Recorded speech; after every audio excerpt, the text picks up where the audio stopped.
I was 7 months pregnant, carrying bags of groceries up 3 flights of stairs while my husband lounged on the couch playing video games.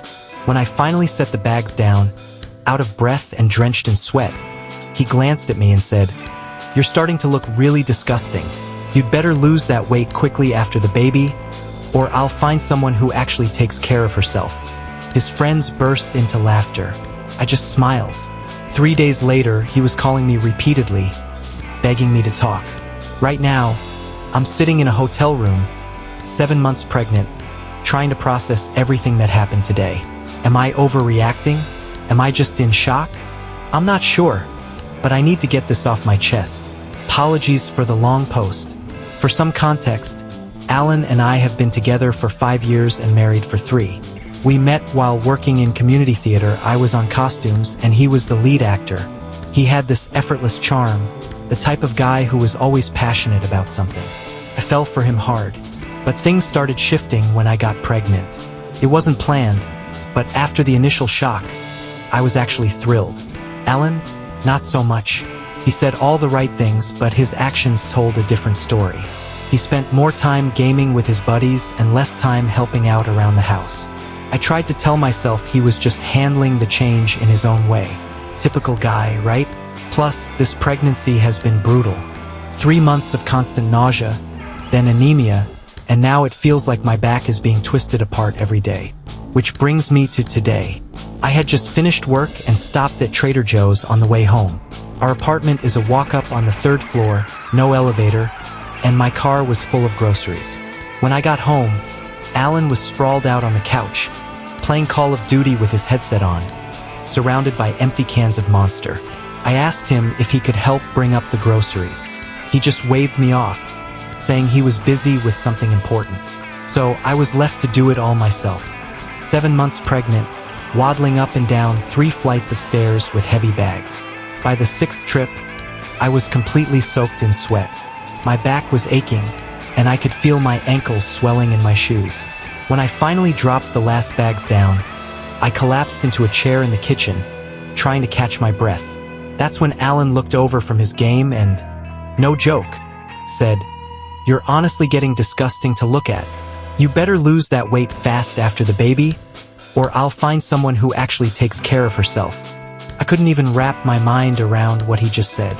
And then I heard his friends laughing through his headset. He wanted them to hear it.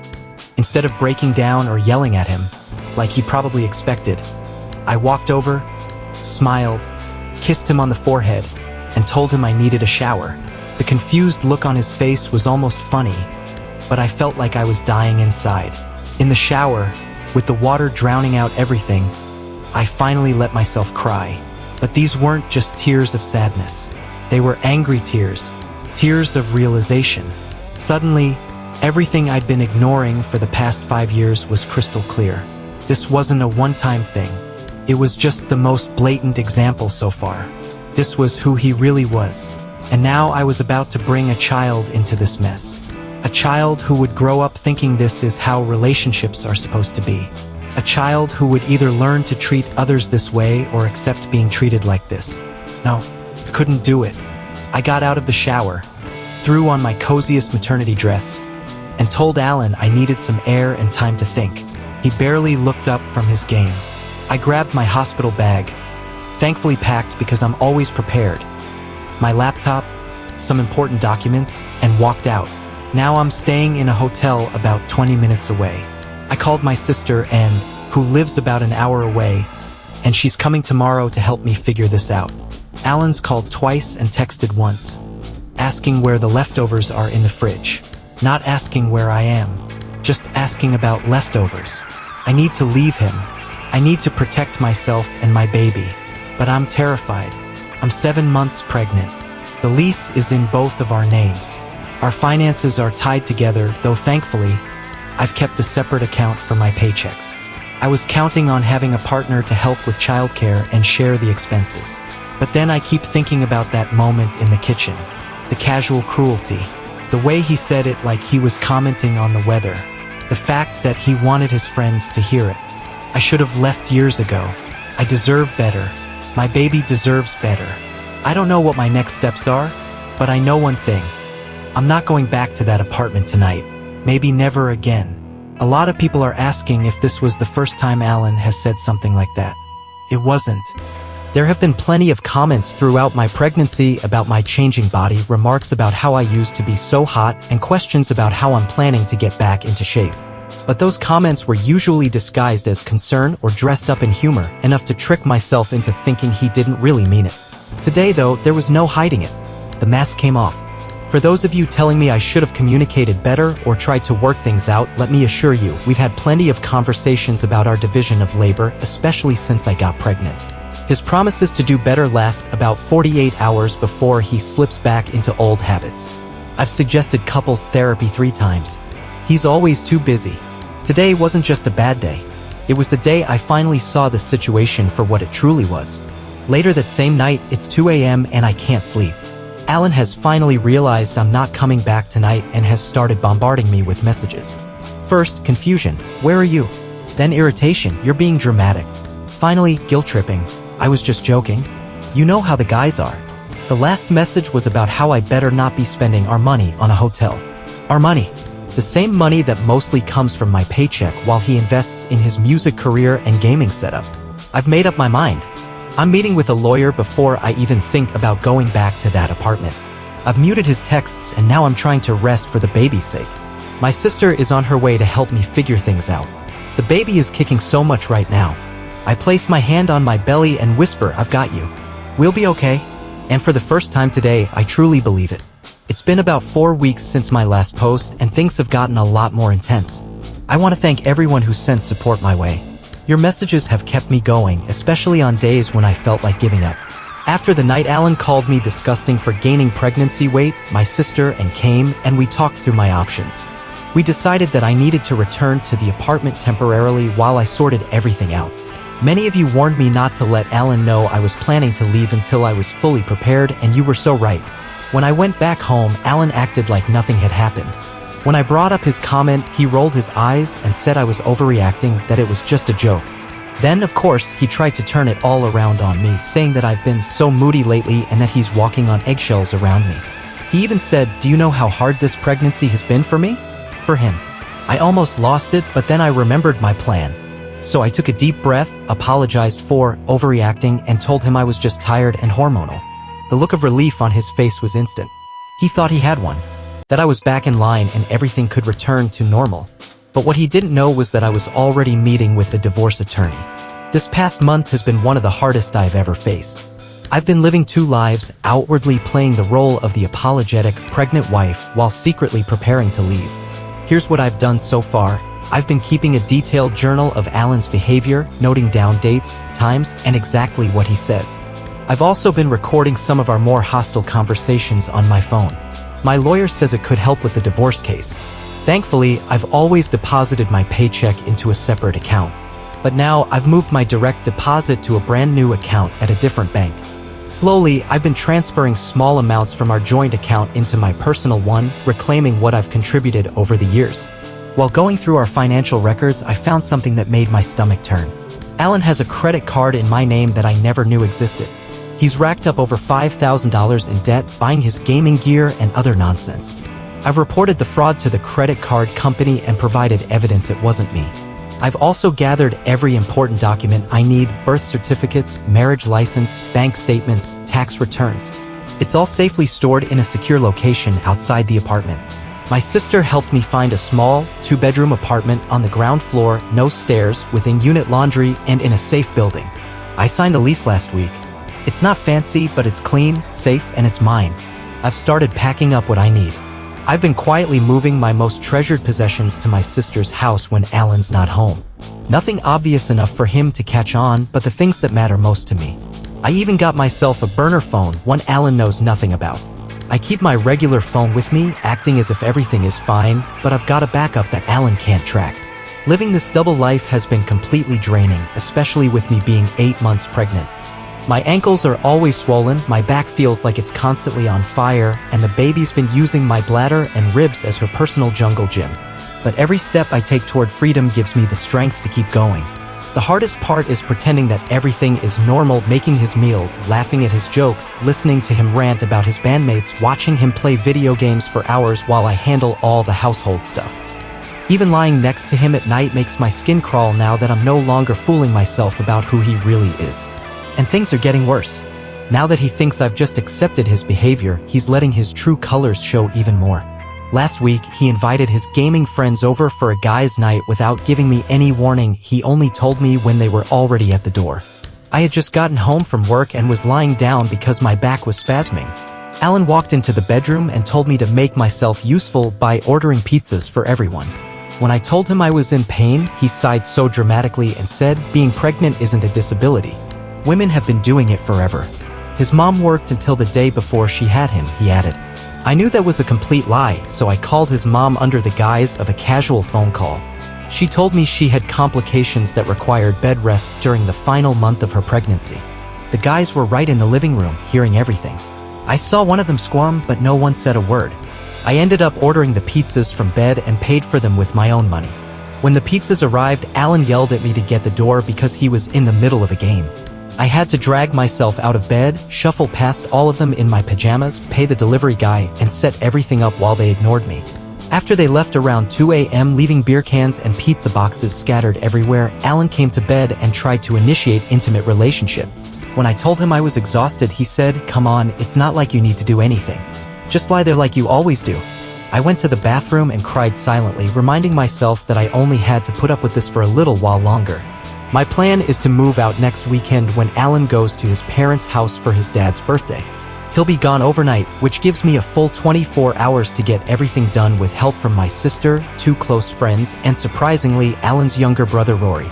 He witnessed one of Alan's outbursts last month and secretly reached out to offer support. My lawyer has already prepared the divorce papers.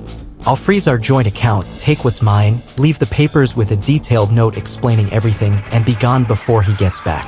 I'm terrified, but I can't back down. I wake up in the middle of the night, heart racing, wondering if I'm really strong enough to follow through. But then I feel my baby kick, and I know I have to do this. I refuse to raise her in a home where she sees her mother disrespected every single day. I won't let her grow up thinking this is what love is supposed to be. In a way, I'm thankful for that horrible moment with the groceries. Without it, I might have kept making excuses for his behavior for far longer. Sometimes I wonder how different things might have been if I'd met the real Alan from the start instead of the charming theater guy who swept me off my feet. The red flags were always there, I just chose to ignore them because I was so wrapped up in the idea of love. My doctor told me my blood pressure's way too high, probably from all the stress, and that I need to take it easy during this last month. The irony isn't lost on me. Planning to leave Alan is stressful right now, but it's absolutely crucial for my health and happiness in the long run. Same day. Had to add this, Alan just texted me asking what's for dinner tonight. Meanwhile, I'm at the doctor's office for our baby, which he chose not to attend because he had a really important band practice. Translation: jamming with his friends in a garage, drinking alcohol, and wasting time. And yet, I'm still expected to handle dinner. I've been carefully choosing which battles to fight, so I'll probably just grab some takeout on the way home. Only 4 more days until he leaves for his parents' house. 4 more days of playing pretend. I can do this. Oh, and the doctor says our baby girl is doing great. She's measuring perfectly and has a strong heartbeat. Not that Alan asked, of course. She's already doing acrobatics in there. I think she knows something good is coming for both of us. Yesterday, while Alan was gaming, shocking, right? I secretly ordered the most adorable crib for my new place. It'll be delivered to Aunt's house next week. I've never made a purchase like that without second-guessing myself, but for once, it felt amazing to make a choice that's entirely for me and my daughter. This morning, as I was getting ready for work, I caught a glimpse of myself in the mirror and actually smiled. Not because I looked amazing, let's be real, I'm 8 months pregnant and wiped out, but because I recognized myself again. The spark that had been missing for so long is slowly coming back. Last night, I rehearsed what I'm going to write in my note to Alan. It felt incredibly validating to finally put his behavior into words. No more excuses. No more minimizing what he's done. Just the cold, hard truth about who he really is and why I'm leaving. I'm still scared about doing this on my own. Single motherhood wasn't part of the plan, but staying with Alan would mean losing my self-respect and eventually my sanity. And what kind of mother could I be then? 4 more days. Just 4 more days of this double life. Then it's over. It's done. I'm out. I'm sitting in my new apartment as I type this, surrounded by boxes and a half-assembled crib. But even with the mess, I've never felt more at peace. Here's how it all went down. As planned, Alan left yesterday morning for his dad's birthday weekend at his parents' place about 3 hours away. He was actually in a decent mood, probably because he was escaping his pregnant wife for the weekend. He kissed me goodbye, told me not to do anything crazy while he was gone, and said he'd be back Sunday evening. The moment his car was out of sight, Operation Exodus began. My sister showed up with her SUV just 10 minutes later, followed by my friend Mia with a moving truck she borrowed from work. Alan's brother Rory arrived shortly after, looking nervous but determined. We had exactly 32 hours to get me out. Looking at the apartment that morning felt surreal. For 5 years, I'd lived there, slowly losing myself while pretending everything was fine. We worked methodically, sticking to the list I'd made over the last few weeks. First, I packed up all my personal things, clothes and items that Alan wouldn't immediately notice were gone. Next came the baby stuff I'd bought on my own, then the furniture that was clearly mine from before we even started dating. Rory was a lifesaver, doing all the heavy lifting, even though I kept telling him he didn't have to help me leave his brother. At one point, while carrying my dresser, he stopped and said, "Alan's my brother, but what he's doing to you is wrong. Mom raised us better than this." I nearly lost it right then and there.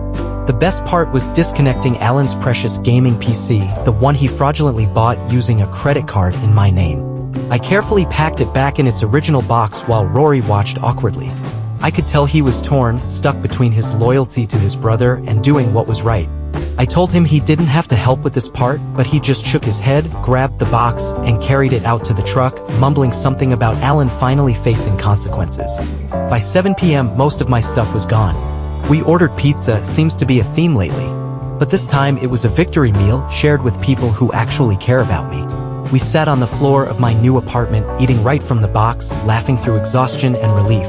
The next morning, we headed back to finish things up. I cleaned the apartment from top to bottom, not for Alan, but because I didn't want to leave him with anything to complain about. I packed up my last few items and prepared what I was leaving behind. On the kitchen counter, I left a folder with everything he needed to know. Divorce papers. Filed but not yet served. A folder with evidence of his financial fraud. Documentation showing that the gaming PC was purchased with a fraudulent card in my name. A USB drive with recordings of his verbal abuse. And a note that simply read, "Find someone better from your couch, I already have." I didn't take everything.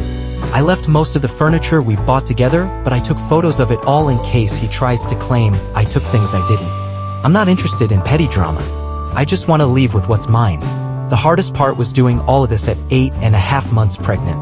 By the end of day 1, my back was killing me, and this morning, I woke up with swollen hands so badly I could barely grip anything. But the adrenaline kicked in, and knowing I was finally breaking free kept me going when I wanted to collapse. I called Alan's phone once I was settled in my new place. No answer as expected. I left a voicemail telling him not to come looking for me at my sister's because I wasn't there and that everything he needed to know was on the kitchen counter.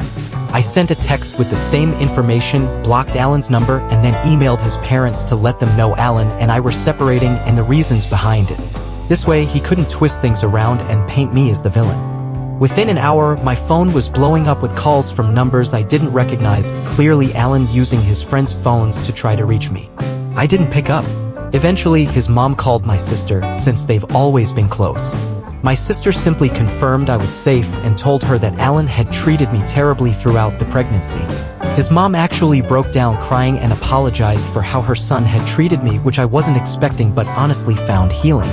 Rory, who's been keeping me updated, told me Alan came home early after getting my message. He completely flipped out when he saw the empty apartment and the divorce papers. He called everyone we know trying to find me, bouncing between anger, confusion, and suddenly claiming he wanted to fix things. Surprisingly, some of Alan's friends reached out to offer support. Turns out, not all of them were comfortable with his cruel behavior. Some admitted that they'd been uncomfortable but never spoke up. One even confessed that they had a heart-to-heart with him months ago about how he treated me, but he dismissed them, calling them whipped by their wives.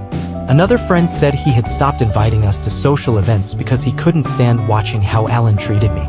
I wish they'd spoken up sooner, but I understand why they didn't. Still, it's comforting to know that not everyone found Alan's behavior acceptable. As for me, I'm feeling exhausted but relieved. My new apartment is small but bright, and there's a park nearby. I've already set up a little chair on my balcony for morning coffee.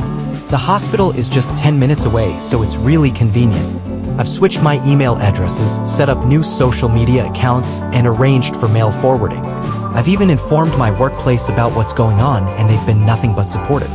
The baby is due in just over 3 weeks, though my doctor suspects she might come a little early based on my last appointment. I'm feeling both terrified and excited to meet her. I never thought I'd be doing this on my own, but honestly, I'd rather be a single mom than raise her in a toxic environment. I know this journey isn't over yet.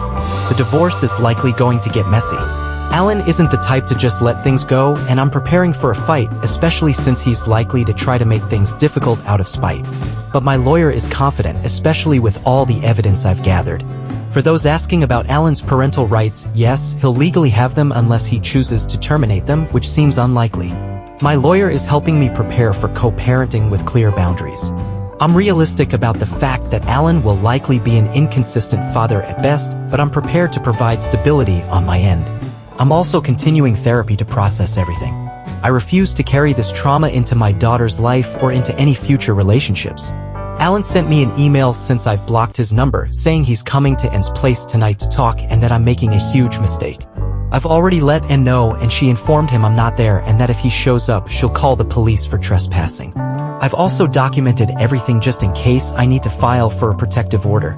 The next morning, Alan showed up at Anne's place at 11 p.m. despite being told I wasn't there.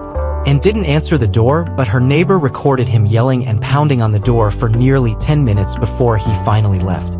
He also left all of our wedding photos on the porch with a note that read, "I threw away everything we built." The irony of him suddenly caring about our marriage isn't lost on me. This morning, he emailed again, completely changing his tone, apologizing, saying he didn't realize how his behavior affected me, promising to change, go to therapy, and be a better father, etc. The old me might have been tempted to reconsider. But the new me sees this for what it really is, a last-ditch manipulation because he's lost control. His apology wasn't about me or what I've been through. It was all about him, how hard this is for him, how he feels, and what he wants. Not once did he acknowledge how specifically he hurt me or the ways his actions could affect our daughter. I didn't respond. My lawyer advised me to avoid any direct communication unless it goes through her at this point. Today, I'm focusing on setting up the nursery with Anne and trying to rest as much as possible. Baby girl is extra active today, almost like she knows we're finally safe. I keep getting served those signs he's actually in love with you videos on TikTok, and I can't help but laugh. For 5 years, I confused control for care and convenience for love. Never again, bestie. Never again. It's been about 10 months since my first post, and so much has changed that I wanted to share a final update. First and foremost, my daughter Lily is now 6 months old, healthy, happy, and completely the light of my life. She has my eyes, Alan's nose, unfortunately, and a personality all her own. She just started sitting up on her own last week, and she's currently obsessed with a stuffed sloth my sister got for her. Her absolute favorite thing is when I sing to her while I'm dancing around the kitchen. I do it all the time because her laugh is, without a doubt, the best sound in the world. The birth was an intense experience. I went into labor 3 weeks early, just 5 days after moving into my new apartment. And my sister was my birthing partner, and honestly, she was a lifesaver. After 19 hours of labor, including 3 hours of pushing, Lily was born at 6:22 a.m., crying her little lungs out. When they placed her on my chest, it was like everything else faded away, and I knew, right then, that every tough choice I made was completely worth it. I didn't inform Alan that I was in labor. My lawyer advised me that I wasn't obligated to, and after his unpredictable behavior when I left, I didn't want to risk adding stress to an already overwhelming situation. I sent him a brief email the next day, telling him Lily was born and attaching a photo of her, not one with me in it, just her, along with some basic health details. His response was predictable, angry texts about not being notified sooner, followed by demands to see his daughter immediately and accusations that I was using her as a pawn. My lawyer took over from there, explaining that, due to his behavior, we would be going through the courts to establish a formal visitation arrangement. Now, here's a moment I haven't shared before, and I admit it might be my pettiest moment in all of this, but it felt so good. Remember when Alan told me I was getting disgusting to look at and needed to lose the weight fast after the baby? Well, when Lily was about 3 months old and I was starting to feel like myself again, I did something that felt downright epic. During the divorce proceedings, we uncovered that Alan had been hiding money in a separate account. My lawyer fought for me, and I ended up being awarded a fair share of those funds since they were considered marital assets. Instead of stashing it away like a responsible person, I decided that Lily and I deserved a treat. I booked us a 5-day vacation at a beachfront resort in Florida, and came along to help with Lily, and for the first time in ages, I actually relaxed. On our 3rd day there, I was sitting by the pool while Lily napped in her stroller under an umbrella. I was wearing my first bikini since pregnancy. My body was different, stretch marks, a C-section scar, and definitely softer in places, but I felt incredibly proud of what my body had gone through. I asked Anne to take a photo of me in my swimsuit looking out at the ocean. I looked happy, confident, and yes, a little slimmer than I had been during pregnancy, of course. I sent that picture directly to Alan with just one line, "Already slimming down, don't worry." Then I blocked him again before he could respond. The satisfaction was real. It was like reclaiming my body, my confidence, and yes, some of his hidden money. It felt like the final piece of taking back control. I never found out what his reaction was, but Rory, Alan's brother, told me Alan was furious when he got the photo. The divorce continued to be as difficult as I expected. Alan contested every single thing, demanding full custody despite not caring about baby preparations during my pregnancy, wanting our apartment's contents, even though I left the furniture, and even wanting my car, which I owned before we met. His tune changed completely when my lawyer presented evidence of his financial fraud and verbal abuse. Suddenly, he was willing to negotiate. We finally settled 3 months ago. I now have primary custody of Lily. Alan has supervised visitation every other weekend for 4 hours. Child support was set based on his actual income, which was higher than he claimed. He kept his belongings, I kept mine, and we split the minimal joint assets. He's also responsible for the fraudulent credit card debt. Is it a perfect outcome? Not quite, but it's one I can live with, and it gives Lily the stability she needs. Alan has seen Lily exactly twice since she was born. The first visit when she was 8 weeks old, he showed up 40 minutes late and spent most of the time complaining about the supervised visitation requirement. He also took photos with her to post on Instagram with captions about being a devoted dad. The second visit when she was 4 months old, he seemed awkward and uncomfortable with her fussiness, leaving early. He's canceled the last 3 visits, each time offering weaker excuses. Part of me is hurt for Lily's sake, but the other part of me feels relief. Each interaction with him is emotionally draining, and I don't want Lily to be confused as she grows older. I've documented every canceled visit, just like my lawyer advised. Physically, my body has healed from childbirth, though it's not the same as before. I have stretch marks, a C-section scar, and I'm about 15 pounds heavier than I was pre-pregnancy. And you know what? I'm completely at peace with that. Financially, I'm doing well, nothing extravagant, but the child support helps, and I've become a lot better at budgeting now that I'm not supporting Alan's music career. I've even started a small savings account for Lily's future. As for Alan, the last I heard through mutual friends is that he's telling everyone I had postpartum psychosis and stole his daughter and his money. Of course, he conveniently leaves out the part where he committed financial fraud and verbally abused his pregnant wife. His Instagram is filled with posts about how he's fighting for his rights as a father, all while canceling his visitation. Classic move. I still think about that day with the groceries, the moment that, at the time, felt like the worst thing ever. But in hindsight, it was the moment that truly saved me. I just got a text from an unknown number. It was Alan's mom asking how Lily is doing and if she could visit her sometime. Unlike Alan, she's been respectful of my boundaries and genuinely seems to care about her granddaughter. I'm considering allowing supervised visits with her, separate from Alan's. Lily deserves to know the family members who will love her consistently and respectfully.